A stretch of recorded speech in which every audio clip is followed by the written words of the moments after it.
Welcome to the Twinkl Talks EYFS podcast.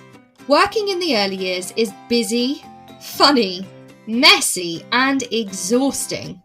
Join me, Shana, and the rest of the Twinkl EYFS team as we talk honestly about our experiences as practitioners, teachers, and professional nappy changers.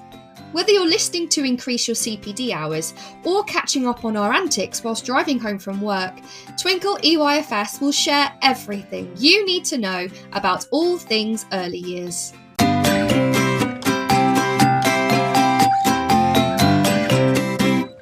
Hello, fabulous listeners. It's Shana here from Twinkl Talks EYFS, and we have got a super special episode for you guys today. I am joined by the wonderful Julia and Louise from our CPD team, and I tell you, they get more hilarious the more they come on, honestly. But before we get into it, let's have a look at what hilarious things you guys have been up to only in the EYFS.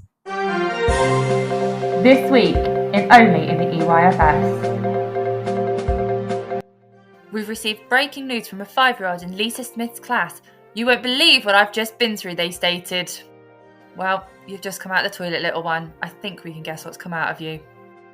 Look, Holly, it's a toe bogey, from one of the children in Holly's class, describing a bit of fluff between one of their toes. I felt dirty just saying that one. After being reminded to go back and wash their hands after the toilet, a boy in Sarah's class muttered, "My daddy doesn't wash his hands after he's had a wee." Handovers just got a little bit grosser. That's it for this episode. Tune in next time for more antics in Only in the EYFS. Wow, I'm really relating to this week's Only in the EYFS kids. Yes, I feel you guys. I feel you. Well, after that, let's see if we can jump straight in with Lulia, as they so lovingly want to be called. And today we're talking all about nurturing curiosity in our EYFS settings. Let's go and take a listen.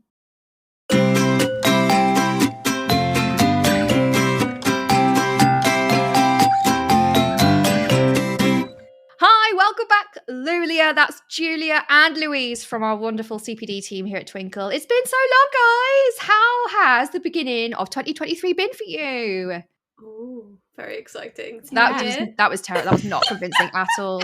January is a horrific month. Yeah. I'm not going to lie. January is a hard month. The weather's not been great. However, the snowdrops are starting to come out. Aww. That's terrible news. What? Why? Oh, the snow drops as flowers. I thought you meant actual snow. I was like, no. You don't like snowdrops? It's like, whoa, we can't be friends.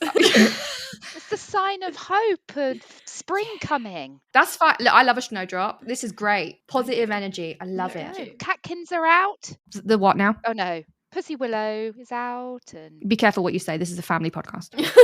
I ain't got no pussy willows coming out here. spring is on its way. Anyway. Okay, that's what you mean. Got it. That's got what it. I mean. Very positive. And days are getting longer, right? They are. It's a minute a day, apparently, isn't it? Yes. Something like that. I will take that minute. Yes. Every minute counts, right? And we've got you guys. I know people are very much looking forward. You're like little celebrities, by the way, can I just say? People look forward to hearing about you than they do about me. I'm like, hello, this is my podcast. But no. Lulia are on. Sweet. They tune in. So tell us, what subject are you going to enlighten us today with? Ooh, we're talking about curiosity.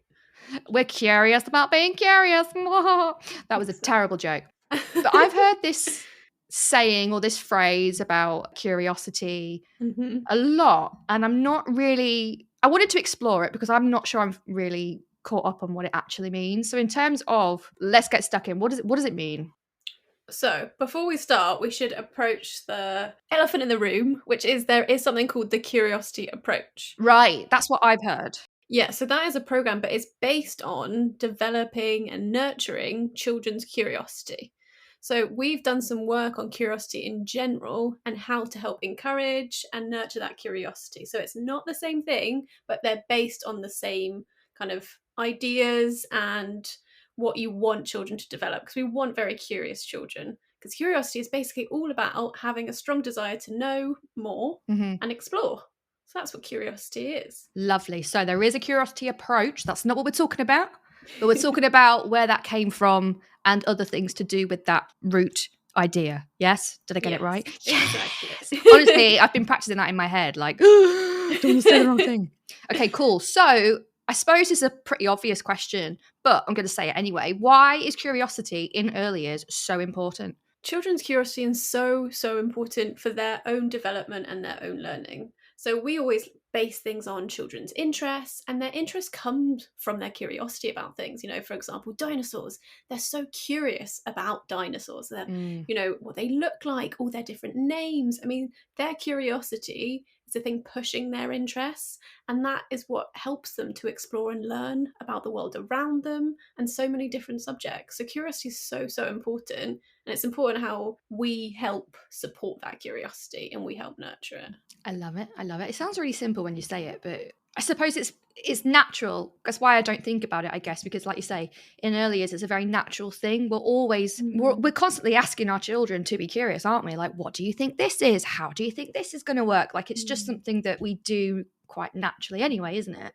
Yeah. And it's important to think about also as they start getting older, what structures come in. And some of these things can sometimes make curiosity a little bit harder because, for example, you're learning about one subject and they're asking something else. And I think early years practitioners are very good at following that interest and that question. But sometimes when they go higher up in school, that's something that they're like, we don't have time for that right now. So it's kind of talking about how we can include and encourage their curiosity as much as possible. Yeah, and I know you've touched on it a little bit. Obviously, it's something that's quite natural to children, but why is nurturing that curiosity, specifically in education settings, like, asking those questions, listening to the children, feeding off of what they're curious about? Why is that so important? Because there's so many benefits for children as well. I mean, that helps them build their confidence as well, exploring what they're curious about as they develop skills. And it's also so important that they have that fascination and awe and wonder with the world outside them that keeps them wanting to learn. I think if we stamp down that curiosity, that's where things can get a little bit sad. I know that Lou and I were talking about why it's important to stay curious, and there's lots of things that can benefit them, and if they don't get that curiosity, then sometimes those doors can be closed a little bit. I don't know if you want to talk about it. Yeah, so children are obviously naturally born curious. I think they want to interact with the world around them. Everything's new, everything's exciting. They want to point, they want to touch. They've just got this natural desire to learn and figure things out for themselves. And when they're doing that, they're actually developing their perseverance and their resilience with things. You see a child that's really engaged with something that's really of interest to them, and they can attend to that for such a long time. And if that's not nurtured, then children start to they don't investigate maybe as much, they don't wonder as much, they don't question things as much, they just sort of take them as they see them. And I think as adults, we become less curious because you sort of think you know how something works, so you don't think to explore it in the same way as a child probably would. So naturally sometimes curiosity can actually decrease, and that might be children's awareness of rules and social expectation. They start to take less risks, they can conform more to what is going on around them. Yeah, and that sort of that not being as willing to experiment with things. So it's our role as practitioners to really drive that desire to discover and to find out and to question the world around them. And we can do that as practitioners, but we can also think about the environment and how the environment is quite an important factor in that to create and keep awe and wonder alive. But why is that so important? I'm going to really get into it now, ladies. You said all these things about curiosity, about, it's important to keep that awe and wonder, to keep that exploration, to keep that questioning, etc. Why are those skills so important? Why do we need those skills? If you think about learning as an adult, why do you actually want to learn anything? Right. That's what I'm getting at. Yeah, it's really, you're learning because you're curious about something and you want to find out more. And it's coming from building on those skills. If a child is to say, oh, why does a lion roar? And as an adult, you're just like, don't know, just going to leave that one. And a big difference between that and, oh, who knows, to, I'm not sure, how could we find out? Like you're actually developing a process as well and helping them develop those skills of how they can use their curiosity in everyday life. Because if you think about, there's so many things in the world that we still don't know. And if you don't get to build those skills when you're younger, then, I mean, your learning will not be the same. And the learning process and your development won't be the same. But if we nurture those things and we say, oh, what could we do to find out? I wonder if other animals are like this. You know, where does that animal live? Do they all make noises? Do we know any animals that make noise? I mean, there's so many routes you could go down, but it's a big difference between opening that up and closing it down for children's own, you know, excitement about learning, their feelings towards what they're actually doing and their everyday process, like their involvement, their well-being, their energy, you know, their perseverance to find out. So many huge benefits for them being curious. Stunning. Following on from what Julia just said, that if you respond to a child in that way, they're actually feeling that what they're wondering about is of value. So actually just being an active listener and really responding to a child and their interests is going to make them feel that actually, oh, that wasn't a silly thing to wonder, that actually, oh, we can find that out together, or I'm going to go and find it out for myself. So it's about valuing that child's natural curiosity as well. I think as you guys were talking, it kind of really resonated with me, the importance of curiosity as a life skill, not just so that, you know, curiosity, as you guys have said, is really useful to nurture children's learning, but at the same time, curiosity is what's going to change the world. That sounds really strange, but let me explain what I mean.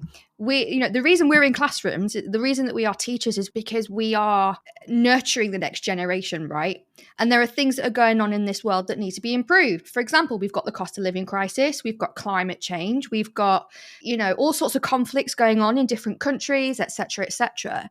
And the only way that we are going to make the world better is by being inspired, being curious, by looking at different ways to solve problems. Because if we had the answers, we'd be doing it right now, wouldn't we? And that's where early years comes in, or not even in early years. I think education as a whole, it's about, well, okay, let's inspire the next leaders. Let's inspire the next generation to think of their own ideas to solve these problems, because clearly we don't have the answers. So we need to leave it to them. And the reason curiosity plays such a big role in that is because, like you say, we don't know what the end result is. If we did, we'd have done stuff by now. But these children could have the answers. And the only way that they can make the world a better place is if we allow them to be curious, to explore, to find things, to experiment, and to nurture that. And I think when you were saying, Lou, about, you know, of course, there are going to be massive detriments to the children's, like you say, mental health if we don't nurture curiosity. But I know I'm getting like proper out there now, but I do think it's actually doing the world a disservice as well, because if we're just putting children through the education system like it's a factory, everyone does the same thing, they are told this, they leave with that, what is that giving to the world? It's not giving anything. But actually, what our children can give, if we nurture curiosity in them, is going to benefit the world as well. Yeah, definitely. Did I just see your brains go? Yeah, I mean, I was That's captivated by what you were saying, Shana. Why, thank you. Yeah. That's why I love curiosity. And I think that we should all be a lot more curious. Like, I agree. For example, just the other day I was thinking, where's toothpaste? Right. What is this stuff that we're putting on our teeth? And, you know, I've seen that these tablets are coming out and those are more eco-friendly, and people are talking about what's in your toothpaste. I'm like, yeah, yes, I have absolutely no idea what's in this stuff that I put on my teeth apps every day. And that's just about being curious. And someone was curious enough to be like, there might be a better way. Yeah, and for me, this year, Brussels sprouts didn't grow so well. Mine didn't either. Oh. And I was like, well, why? So because I was naturally curious and I thought I'm going to see whether I can figure this out. You know, I've done some research, I've read up on it, talked to people. But if I just took it as, oh well, they didn't grow very well, it doesn't matter, I'll try again next year. Actually, I've learned a lot. So I'll put those things into trying again next year and not giving up, not just right. And then next year, me and Julia are going to come over to your house and obviously have Christmas dinner, because you're going to have Brussels sprouts cracking. And eat your amazing Brussels. Yeah. They will be the best Brussels sprouts. Do you know what? I can't wait. See, look, we're already making Christmas plans and it's January. I love it. But do you see my point? Like, I know it's a bit out there and far-fetched, and of course it's really important to look at the child and the benefits of curiosity for the child. Like you say, there's so many about their mental health, their value, but also they're such big learning skills that, like you say, they can take into whatever subject they are learning. But then after that, they're taking it into work. They're inventing things. I mean, the reason we've got the wheel is because someone thought, hang on a minute, walking. They were curious. Yeah, they were curious. How can I get this quicker to my cave? I don't know when the wheel was invented. I just thought it was a caveman. It's not a history podcast. No, don't tell Twinkl history. They'll have me for that. But and things like we're putting a rocket in space. Like, the only reason we're doing that is because someone was curious about what was up there. Exactly. Do you know what I mean? Yeah. Like, it really underpins everything. It underpins everything. And I think, like you say, if we get that as early as we can, like, children are naturally curious because as soon as they are born, they're like, oh my God, where am I? What is this? What is this? What am I? Like, over Christmas, I went to see 2 of my friends and they've just had babies. So one's got a 3-month-old and one's got a 9-month-old. And the 3-month-old has literally just discovered that she's got feet. And it is the funniest thing I've ever seen. She was just in her mum's lap staring at her feet like, what the hell are these? And she doesn't know how to use them yet, but they're moving. So and it's the funniest thing. And, you can even see as a baby there, she's exploring, or if I move, or if I try and do something with my brain, what does my leg do? So that it's like you say, it's that innate skill. They're born with it. But if we nurture that, like, imagine what our world could be like, It's super cool. I think parents are always surprised at all the questions that their kids come up with. Right. But actually, we stopped asking those questions when we get a bit older. I mean, to each other, definitely. We're not just, asking out loud, why is the sky blue? Just randomly. But, I mean, they're still important questions to discuss. Absolutely. So we're just championing that, really. Yeah, right. I feel like we're the curiosity champions right now. Yeah. No silly questions. Exactly. Right. And this is what I say, because I go into schools as well and do phonics training and stuff as well. I always say there's no such thing as a silly question. I say it to the staff. I say it to my kids. There's no such thing. It's not, it's is what it is. Let's work it out together. Let's have fun and let's be open and honest about what we don't know, because that's okay too. We can't know everything. And I think having a plan for if you find there's a really good question, you're like, oh, we can't talk about that right now, but I love that question. Let's write it down. Let's come back to it. That's also a really nice way to not lose that curiosity. Just think, we don't have time for that right now, because that's what can happen a lot. Every day. You're right. So in terms of like what curiosity would look like in an early years setting, are there any perhaps maybe learning approaches that have like curiosity at its center that might help practitioners sort of use it more? Yeah, so the training CPD that Julia and I have been working on to do with curiosity, we've looked at various approaches that value and nurture curiosity. So we'll have a look at some of those, if that's okay. Yes, please. So the first one is the Reggio Emilia approach. And that approach really sees children as curious individuals. And when I think about this approach, I just think this is what we do in early years. This is every day, because we're putting children in the driving seat. They're allowed to have that freedom of expression. They are the leaders of their learning, really. And I think that's what we all hold true in early years. So it's led by children's curiosity of the world around them. And really, the Reggio approach is about nurturing that child to be the active participants in their growth and their learning. So thinking about constructing their own learning, thinking of their own interests, following their own inquiries. And I think that's where the flexibility in early years allows for that, because it is around the child. The curriculum sort of goes with the child's interests. So that's one of the approaches that we've been looking at. And I think the outcome of that is really that the approach looks at how children all express their interests in their own way, in their own unique way.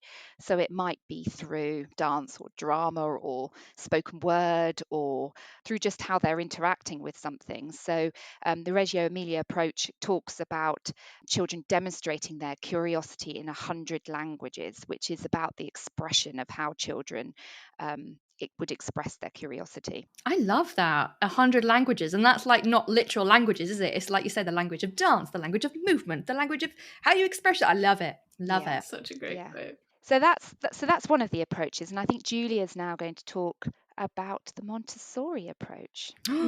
So the Montessori one also supports curiosity so much. It really highly values it.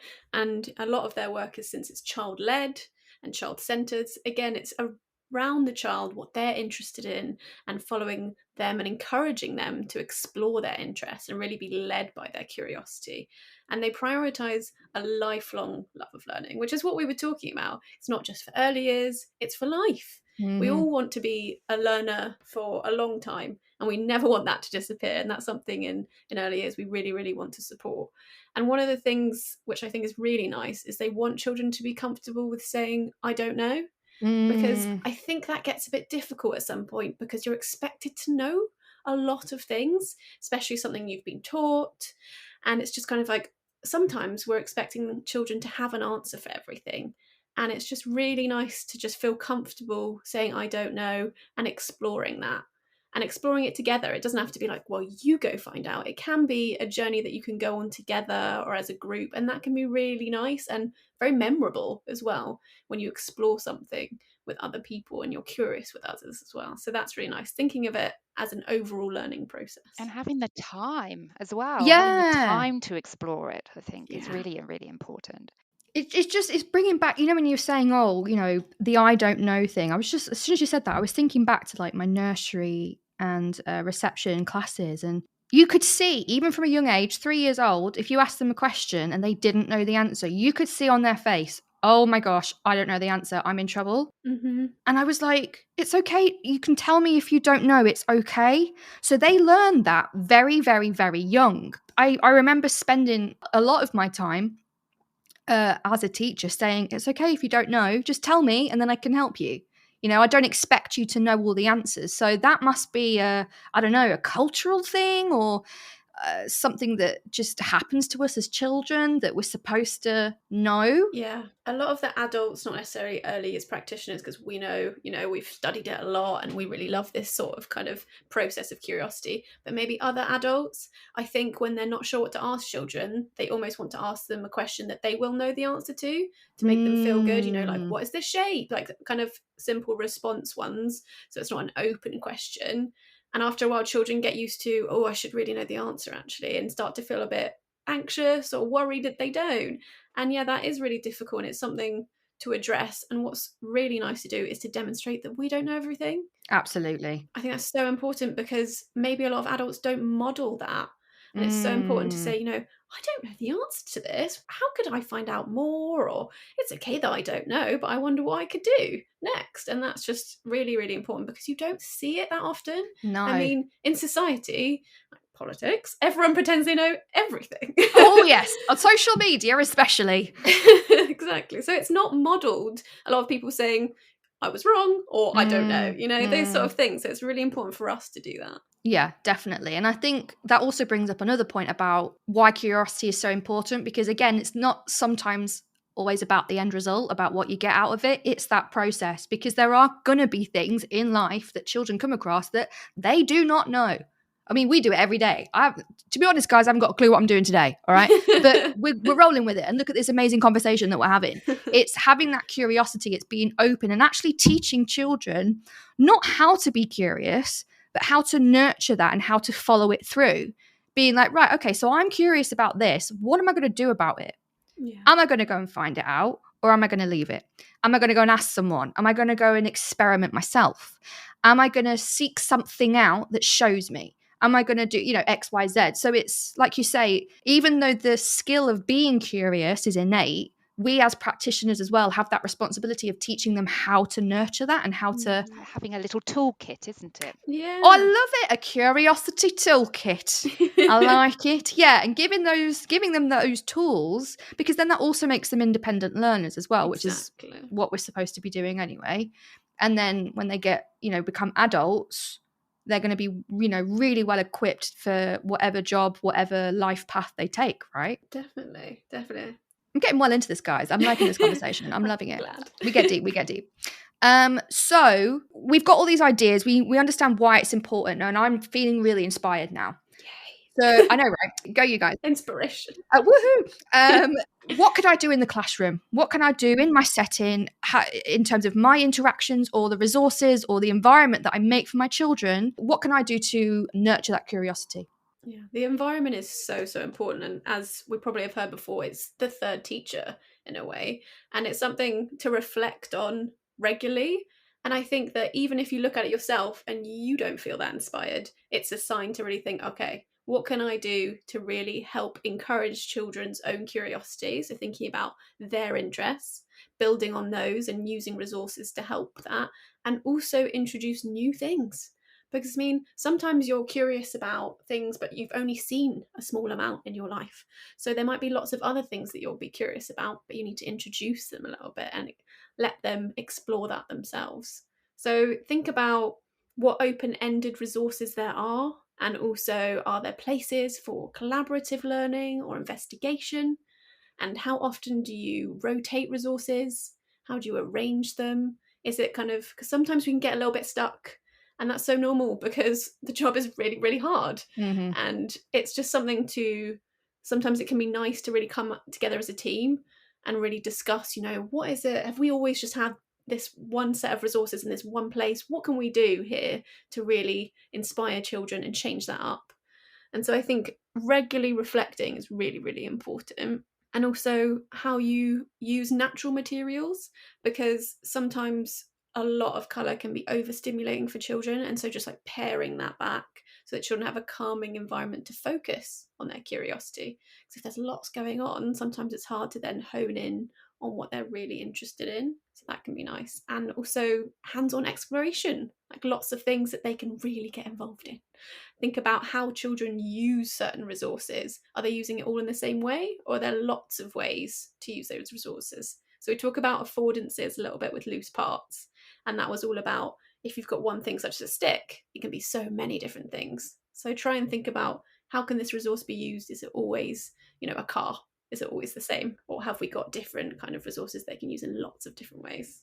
And also like provocations and invitations to really excite them. So maybe think about, once a week or something, like, oh, what can I really introduce this week that could be really, really exciting? Like, and I think that's a nice thing about experiments you can do together and really like get the awe and wonder back in your setting. Or putting unusual items with other items. So Yeah. you're layering. Oh, Lou, we're getting a bit of layering in there. I like it. I like it. It's true. When you see two things together, you're like, ooh, those together. That's blown Yeah. my mind a little bit. I used to have this book that I used to read to the kids, and it was Mixed Up Fairy Tales. Oh, and it would be the that's nice. pages, but it was cut into 3, and it would be like, oh, Goldilocks went to see the big bad wolf That is in so the nice. Sleeping Beauty's castle, and it would absolutely drive them insane. They'd love it, and they'd try and mix up their own things. So even that in a story, like you say, if you did it with objects and stuff as well, like, why not? Let's figure out some things. If you've seen a group of children playing with something really intently on one day in that area, move it to a different area so that they're experiencing it and maybe moving on their learning. So I literally had that question when I went into a school last week to do training, and it was like, oh, I've always got the boys in a construction area and I can't get them out. That was also my problem. And she was like, oh, what should I do, Sean? And I said, shut the area. And she looked at me like, oh, what? And I was like, yeah, just shut the area. See what they can do. Obviously, you're not going to shut it forever, but you want to inspire, because they've got into this habit. They know that they love the construction area, but like you say, they've got kind of to a point where they're not, engaging or moving their learning on. So that doesn't mean like get rid of the toys or whatever the resources are in that area. Go and put them in. I said, have you tried putting pens on the trucks? Go and put the trucks in the writing area, stick the pens on, and just see what happens. Like, don't tell them anything. Just put the construction tape over the entrance because it's a construction area. I said, just shut it and just say, oh, it's under construction today. We can't go there. And watch what they do, because that might be inspiring them to go and explore something else. Because I think sometimes there are some settings might have the blessing and curse of having too many resources or having too many areas. And like you said, that might be overwhelming. And we have this pressure of like, oh no, we have to have every area open every day because they have to be able to make a I would challenge that and say, actually, well, you've used your observations and you've seen this group of children are always in this area. I want to challenge them and see if they can use their own exploration to try something else. I'm going to shut that for a day and see what happens. And you'd be surprised about what actually comes out of that. So I would say to practitioners as well, like, don't be afraid to take things away as well, because then if they've got things, they've introduced something new into the area, they can actually have more deep and meaningful experiences with it instead of having very short experiences with lots of things. It's kind of almost quality over quantity sometimes. So sometimes I think it would also be about making that choice. What do you think? Yeah, I mean, I'm a great believer in layering and moving things around. And I think there's a really important aspect of rehearsal and going through a process with a resource that you need to repeat and you need to rehearse it and you need to experience it several times to enable that wonder and that curiosity to take a new journey. But supporting that for children to really see further into it and then sort of go into a deeper level, moving things around and, like you say, maybe closing an area or moving the resources to a different place or pairing them up with something else or paring them down in some way. They're definitely all good techniques for supporting hands-on exploration or the provocation. And like you say as well, every child learns differently and every child is going to experience the process of curiosity very differently as well. They're going to choose different processes. So like you say, change it up, because it might not work for one child, but there's another child that actually has really benefited from that change. And they're now inspired to either look at something in a different way or do something different, which I think is exciting. And I think we touched on it a little bit, but the time you give children to do that in terms of can they come back to something? Because I think that's something that's quite difficult in some settings of, oh, we're going to clear everything away. Yeah.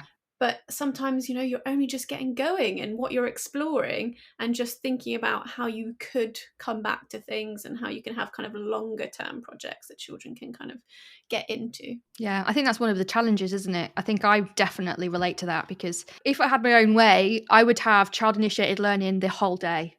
Because like you say, some children, it takes them an hour to even get into something. And then as soon as they've got into it, it's like, nope, sorry, we've got to stop and do phonics now. Or, like whatever's on the timetable. And you just think, oh no.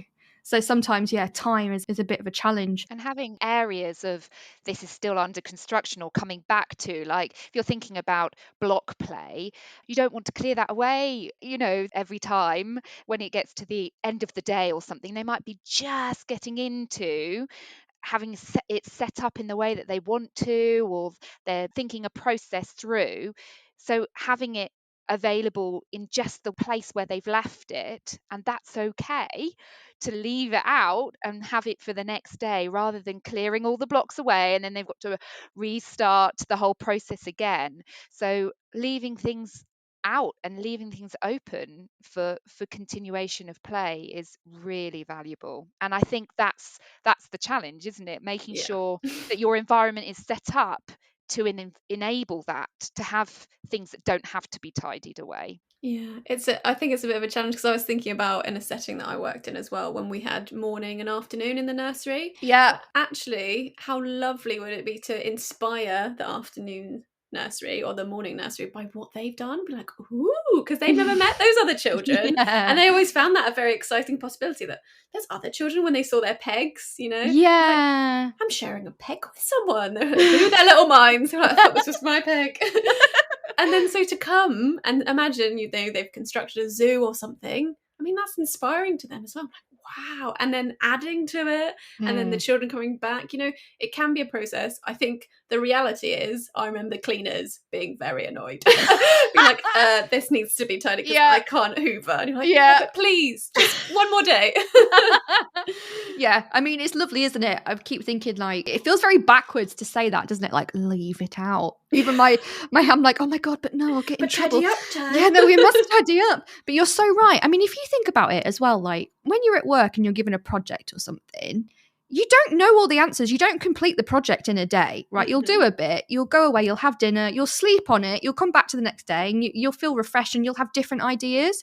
And we're not giving our children a chance to experience that either, which is a bit backwards. I'm like, oh, wait, hang on a minute. Like, we can't do a project in a day. We also need to do that in early years. So I'm like, oh, but then again, Julia, as you said, I'm thinking, like, I had a morning and afternoon nursery at one point as well. And although it'd be lovely to have the afternoon children be inspired and carry on what they're doing, I can already imagine my morning lot coming in the next day going, who's ruined our box? Why is it not what we've done?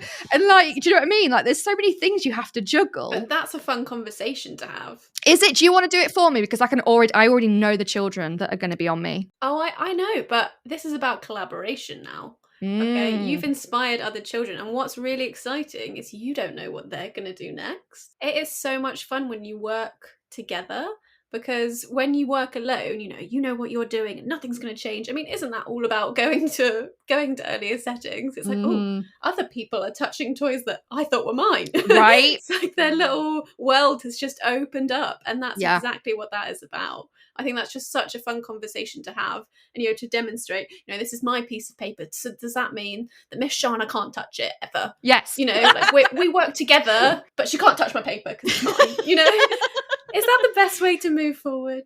I agree. I like that. That's a very provocative conversation. I like it. It's like we're trying to. What's that film with Keanu Reeves and Sandra Bullock? You've Got Mail. Is that it? Where they're in the same house, but they're in different times and they're sending letters to each other. Oh, I've never seen that film, but I have heard You've Got Mail. I need to watch it. I'm sorry. Yeah, I think that's. To be fair, I haven't watched it either, but I think I've got. You know what, listeners? If you know the the movie I'm talking about, you just let me know, because I'm sure it's that where they're writing letters to each other and then in different times. But this sounds like a great film. Yeah, I they live in the same remember. house but at different time zones, and then they use the post box and they letters. Yeah, I can't really remember. I thought You've Got Mail was an email one. An email one. Oh darn! But you know what I mean. I definitely know which film you're talking about. It sounds like a very cool film. I love Keanu. Yeah, Keanu Reeves. But this is the premise. Like, I kind of feel like that's what we're doing. But we've got a couple of questions from our listeners now, which I think you'll be able to answer really, really well.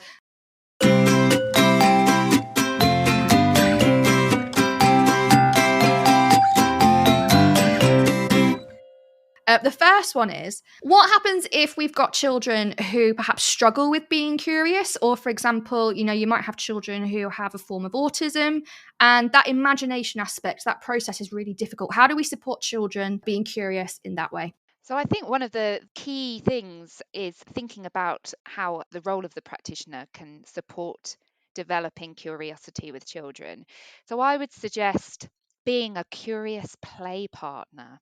Oh, elaborate, please, madam.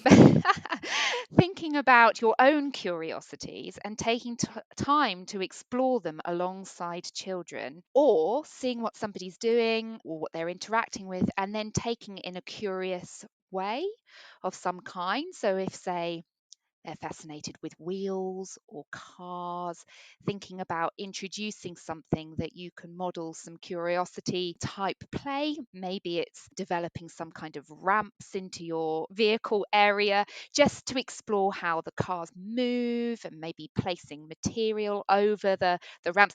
I'm just thinking of ideas here off the top of my head. I'm loving it. Yep. But just playful learning alongside is a key role of a practitioner. I think in developing all sorts of play, but developing curiosity works really effective if you sort of be playful and curious yourself. And then obviously alongside that, modeling curiosity, thinking of I wonder what that does, or I wonder how we could explore that together. So not saying this is this and this is how we're going to play with it, sort of posing that question and keeping it as open as possible. And I would say open-ended questions all the time, rather than short one answer, yes, no type questions where the response is quite limited. So things, for example, of tell me what you see, tell me what you think, or I wonder what that might do. So keeping it really open so that children can sort of make their own discoveries and make connections between things. I'm going to put a spanner in the works here now. What happens if I have a child who does not understand the concept of open questions? Because I've had this. They just don't understand. And sometimes they need those closed questions to be able to break down and process things that happen. How can we support those children? Well, I think having a mix of questions, Yeah. I'm not advocating taking out all of the other questions. Of course. I would go from their interests. If they're interested in animals, then you go from that and you ask them, tell me what you know, or tell me about this elephant or something, before you then lead into maybe more of an open type question. So of course, some children and adults are very factual, want to give you the facts. And I think the importance is recognizing that and sort of accepting that for that child is what they need in that moment, before you try and open it up a bit more. So Yeah. I would say tailoring it to that child, recognizing that they are needing those type of closed questions, and then supporting them with maybe taking their interest and opening it up a bit more. Yeah, it's like, like you say, using a choice card or a PEX thing, isn't it? It's like, I mean, we're teaching children how to be curious anyway. So you're saying, oh, what happens if? Well, you could give them a choice. Shall we push it or shall we pull it? Shall we open it? Shall we close it? And that's still giving them choices, even though it's closed. But for that child, that's what they need, because an open question might be just too much. We're still exploring curiosity, but we're just, like you say, we're tailoring it to that child and just making those processes a little bit smaller, those steps a bit smaller. Yeah, and obviously you can ask an open question, but they don't need to answer it. There's no pressure, is there? You can just say, I wonder what would happen if that and that, or we did that with that toy, or we used that to make that work, or something.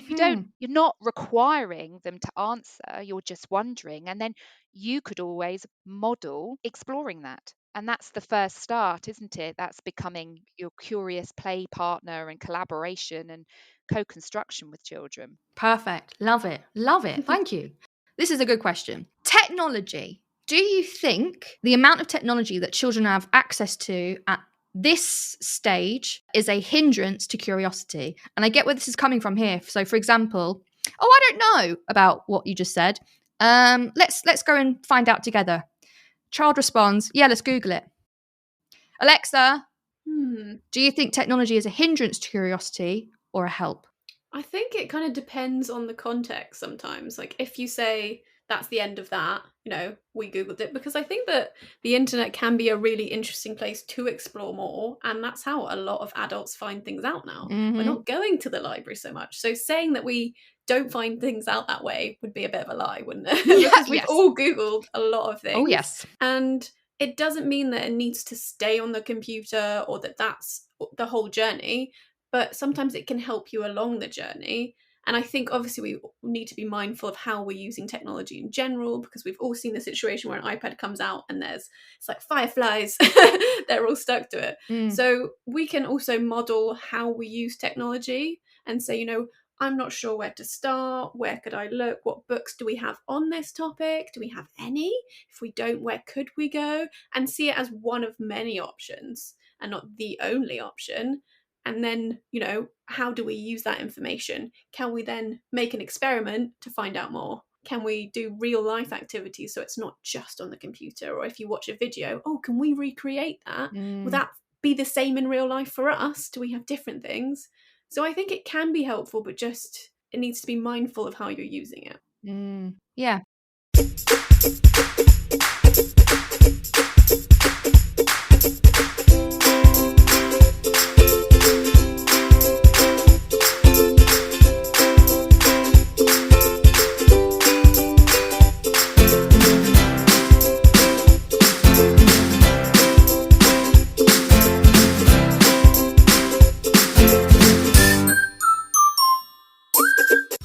We're going to play a game for the end of our episode. Of course, we would usually do Teacher Would You Rather, but we did that. Then when we did the loose parts theory, we had to bring an object and we had to guess what it was because it was about loose parts. So we're going to play a game about being curious. Woo! And I know, guys. Thank you for being so up for it. And it's basically based on what you were talking about earlier, about curiosity being a lifelong skill. We all want to be lifelong learners. And as adults, we're still curious, right? I mean, I'm curious about a lot of things. Definitely. I want to play a game about what you're curious about. I know. So there are going to be 3 questions, and I asked you guys, and I did this as well, to answer the question about what you were curious about on these subjects. And it's our task to guess who is curious about what. Ooh, exciting. Let's see how much we know each other. Okay, so the first question was, what country have you always wanted to go to and why? So here are the answers. First one says, tricky question. The North Coast, 500 round Scotland, anywhere to see puffins in the wild, or further afield. South America, Canada, Morocco. The list is endless. Okay. The next one is, I've always wanted to go to Brazil so I can take part in Carnival. All the glitter and colour and singing and dancing looks like so much fun. And the last one, I would like to go to Mexico because I have friends from there. They are incredibly beautiful and historical places to visit, and I love Mexican food. Right, so we've got Brazil, Mexico, and puffins. Who's... there was a lot in that one. I just had to pick puffins. Who likes what? Oh, I definitely know who. I think Really? you're Carnival, Shana, and Louise's puffins. You were Carnival, like you were like, oh, the singing, the dancing. I can totally see you in Carnival. I agree. And I know that you love some puffins. Okay, yeah, I do, guys. I really want to go to Carnival. Like, oh my god, it's just like the park. I mean, I'm not like I don't go out. I don't, stay up late. Like, I like my bed. But that looks like a party, right? It does. I think you would be in there, and Yeah, I can see you, picture you there. Like, you need to go. Stop! You need to take lots of pictures. Oh my god, I so want to do it, guys. in Okay. fact, I'd quite like to come too because it sounds really good fun. Right? I just It does can't. sound It just fun. sounds like you need the a huge best party. headdress as well. Oh, I'll can make see my that own for you. outfit. I will make it. We could do Twinkl talks from there. Twinkl Talks Carnival. Yes. Let's do it. And you have to say Carnival, like yes. My favourite thing. I've said it about 6 times. I know, right? Carnival. Yeah. Well, then, by process of an elimination, then, Julia, that must mean you want to go to Mexico. Mexico. Yes. You have friends from there? Yeah, so I've met quite a few people from Mexico, and they're always telling me about how beautiful it is and showing me places they visited. I'm like, wow, this country is just stunning. And obviously, the Mexican food is incredible. Mexican food is great. Like, what's your favorite Mexican dish? I can't decide. There's too many. That is a really hard question.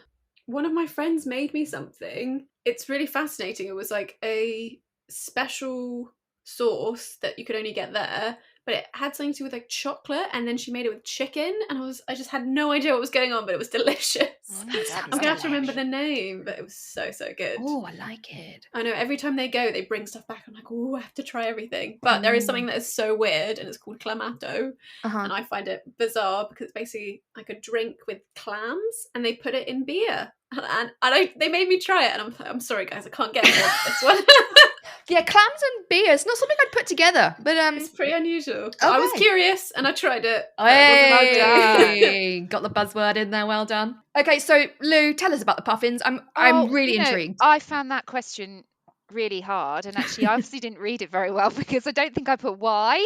I just got excited by the question. Here. And I was like, I'd like to go all these places. So I just love being outdoors. So anything to do with wildlife, puffins, I just think they are amazing. And there's so many places in the UK I could go and see puffins, and I've just never gone. So They're puffins in the UK.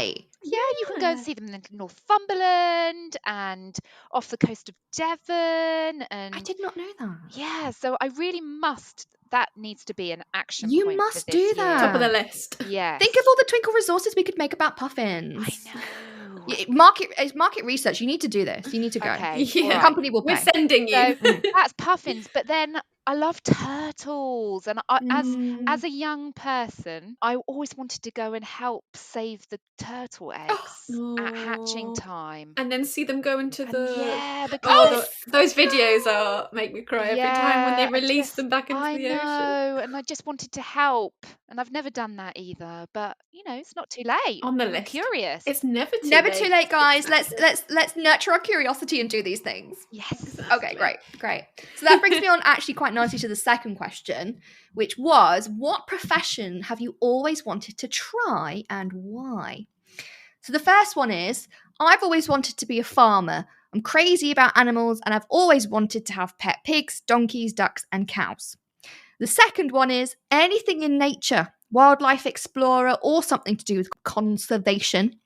And the third one, I'm curious about lots of professions, but would really like to try woodworking. I love using my hands to make things, and I think it would be fascinating to create designs out of wood. So, farmer, conservationist, or woodwork, who's who? So I'm gonna go and say, I think Shana might be the farmer. Yeah, me too. I mean, that was obvious. I love pigs. Everybody knows. I love pigs. Okay, I just shouted from the rooftops. I love pigs. I want to be on a farm. I want to grow my own food and have pet animals that moo at me and give me cuddles. Yeah. The end. Moos and cuddles is a And good dream. I can also see Julia doing woodwork. See, that is well exciting. You could work together. You could make things. Yeah, I'll be in your shed making some woodwork. You could make me some, like, troughs. That does not sound glamorous at It all. would be like a really fancy trough. I've never seen a wooden one. I feel like they're all those. Oh my god, you metal can make a ones. fancy trough for my farm, babe. And then engrave the pigs' names. Oh my god, inside. stop! And they could have their own little stalls and you could like engrave their names on the doors Yeah. and everything. Okay, so this is happening. So that means, Lou, that means you're my gardener Yeah. and wildlife explorer. Yeah. Anything outdoors, I am all about it. So we're all going to quit our jobs and we're going to make a farm and we're going to just have our own little business, right? Sounds perfect. Living the dream over here. This podcast has just turned into us making our dreams reality. I mean, like, let's live our dreams. Why not? Although I'm enjoying our current roles talking about this. I mean, this is also true. Like, in what other job do you get to talk about this stuff? But also, this is the joy of being an early years teacher because these are the conversations I have with my kids. Exactly. But I do think as an early years teacher, you probably would have experienced woodwork, farming, gardening. Yeah. We just all of want those more of that things. in our lives. Yeah. Point. We practiced it. We've It's practiced it. true. This is Now so we just true. need to perfect it. Oh, Yeah. guys, I love it. Okay, final question. I wish this round wouldn't end. I actually this is one of my favourite games we've ever played. People should ask each other as well. Maybe we should do that. Maybe we should ask the listeners. Mhm. Yes. We want to know what you're curious about. Oh, I love it. Yeah, we'll do that actually. I like that idea. Okay, so the last one is what language have you always wanted to speak and why? So the first one is I'd like to speak Spanish or Mandarin to travel to different places that speak those languages and to be able to talk to them. The second one is Spanish. The third one is Mandarin. That's so funny. So basically, we've all picked the same few. But there wasn't any explanation. Oh, sorry. So Spanish, yeah, there was no explanation. So Spanish, congrats. Mandarin, sorry, I got carried away. It does have an explanation. It says, the characters and structure of the language is so different to English, and I find that really interesting. Shut up. Yeah, that was clearly... I've just given the game away, like I'm a linguist. I like being a detective still and pretending that, I did a Yeah. great exploration and Yeah, found it was well, that I Luciana. mean, what have we learned from this game? Louise doesn't really read the questions properly. See? And we would never have learned that if we weren't No, curious. but I just got very excited by That's the so question sweet. that I just wrote down exactly what I wanted to do, and there was no fuss about it. I just No. want to do that. But this is it. This is how we learn about how other people interpret things as well. Like you have answered the question differently to how we have as well. And I think also, obviously, I can see the answer to the question, so I can read them, and by reading them, I know who's said what. It's also about how we process things as well. Lou, you're just straight to the point. You're like, I don't need a why. This. I I'm am just so but excited about I it. can't give one answer either. Although I did on the last one, I was just Spanish. Yeah, that one, Spanish. But the others, I was like, blah, blah, blah. No, I Why love do you it. want to learn Spanish? Why do I want? Well, because I have learnt a little bit of Spanish from school and I found it really tricky, but I just wanted to get better at it. And then obviously I've left school and I haven't continued that. So I think I'd love to pick that back up again because I go to quite a few places that would have spoken Spanish and I would have liked to been able to communicate a bit more. Yeah, I love it. I love it. I'm really interested in Mandarin, so I think Julia, you are as well. Why are you interested in Mandarin? I think it's so fascinating, like what you said about the characters, that it's so different. The sounds that are made, the way that it's written. It's just, I find that so fascinating that we're all human and yet communicate in such a different way. Right. I mean, that is fascinating in itself. And it would just be so amazing to learn those languages and be able to talk to such different people as well. Yeah. And also, every language has its own sayings and, own special words for special things. And I just think that is fascinating as well. Like linguistics is really interesting. Linguistic nerd here too. High five. Yeah. It doesn't make me any better at language. I mean, no, but at least we're curious and we're keen. Keen and curious is all you need in life. You know what I could have answered? What? What language would you like to speak? I was going to say like animal language. Oh, that would, that would be amazing. I mean, there's no, like you say, realms of possibility. Let's do it. Let's learn how to speak dolphin. I don't know. Like, Yeah. Oh, Yeah. wow. Julia Very speaks good. dolphin. Fluent. You hid that. Well, that was a party trick. I just think, like, Ozzy can understand loads yeah. of language, and he's got all these toys, and he knows when I say chicken, he goes and gets his chicken. When I say pig, he knows to go and get his pig. Have you seen those buttons? that I loads was of just people about to have say, done? on TikTok, you need to follow someone. Ironically, fascinating. their dog is called Ozzy as well, Oh, that's Oh. weird. isn't it? And she's got like this mat of buttons. Fascinating. Oh, it's not Ozzy, it's Otto. I'm sure she calls him Ozzy as well. I'll still Anyway, watch it. and she on this dog has learned how to communicate, and I mean sentences as well. Like not like obviously the sentences that we use, but simple phrases and things using buttons to communicate with each other. It's mad. I'd love It that. is good. Yeah. I mean, Ozzy understands me so well. If I say, Ozzy, go and do a wee-wee, he will go and do a wee-wee. And if I say, Ozzy, go and do a poo, he'll go off and do a poo. Wow. Well trained. He just understands me. And I say it in a sentence and he understands it. Yeah. Is it how I'm saying it? Is it that I he don't needs know. to go? So actually, I've given him permission to go. Is he just a constant like poo machine? So it doesn't matter what you say, it's just coming out. It's fascinating because we could It is quite really have fascinating. finished our walk and he hasn't gone because he's on the lead. He hates going on the lead. And I'll let him off the lead just momentarily and he'll go off and he'll come back. Do you know, I'm impressed that anybody, animal or human otherwise, can actually poo on command. That is a skill I do not have. Like, The vets have always said to me, I've never heard of such a thing. yeah. Crazy. No, it really is. I think that's what everyone wishes they had. Right, he has mastered his gastrointestinal system. He needs to like. But it's pretty nuts, though. It's pretty nuts because I thought that was something that cannot be mastered. He needs to teach us what's going on. See, this is what I mean. We're curious. Maybe there is a way that we can do this. You know, maybe in the future, someone who's listening to this podcast is going to find a way to master pooping.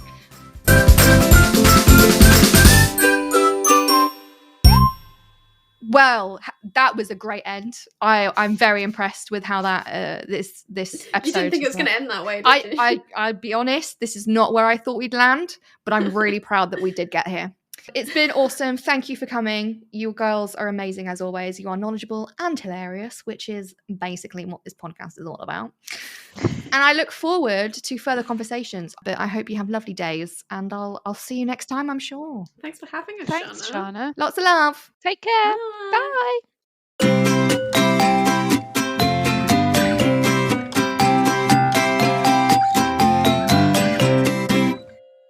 Well, there you have it. I mean, who knew we were going to go from talking about curiosity and ending with talking about Lou's dog's bowel movements? I mean, look, this is the fun of early years. It goes anywhere, doesn't it? But it's been really fun. I hope you've enjoyed listening to us today. If you want to learn anything more about nurturing curiosity and the topics that we've talked about today, Julia and Lou have made some really cool documents and resources to help you understand, help you implement, and also train your staff as well. So I will pop a link to those resources in the episode description as well. But for now, I hope you have a wonderful day and that you feel inspired to be more curious. Bye for now.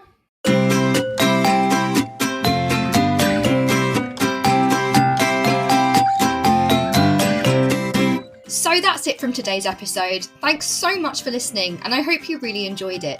If you would like to get involved or would like to know more, come and find us on our social media sites. We have a Facebook, Instagram, Twitter, Pinterest, and TikTok account. All of the details will be in the description. And whatever you're doing, I hope you have a great day today.